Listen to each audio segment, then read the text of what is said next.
uyanda dert kem yedim. Sabreyleyip şeytana lanet dedim. Başka çare yoktu, başka necedim. Zaman eyle ayaklaşmak istedim.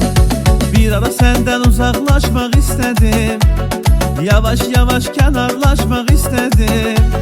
Gördüm alınmır ele çok darıktım. Elini tutup kucaklaşmak istedim.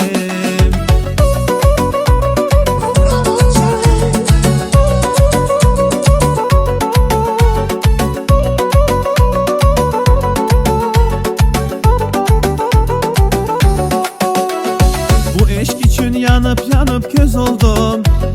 Seni sevenden el aleme söz oldum. Senden ötürü çok huyla özgöz oldum. Yakınlardan uzaklaşmak istedim. Düzdü senden uzaklaşmak istedim. Yavaş yavaş kenarlaşmak istedim. Gördüm alınmır ele çok darıktım. Elini tutup kucaklaşmak istedim.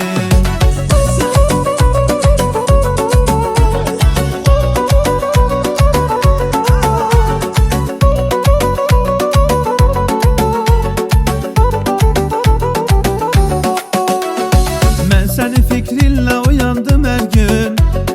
Yaşamaktan bizdim usandım her gün. Gezdiğimiz yerde dayandım her gün. Tesadüften kabaklaşmak istedim. Bir ara senden uzaklaşmak istedim. Yavaş yavaş kenarlaşmak istedim.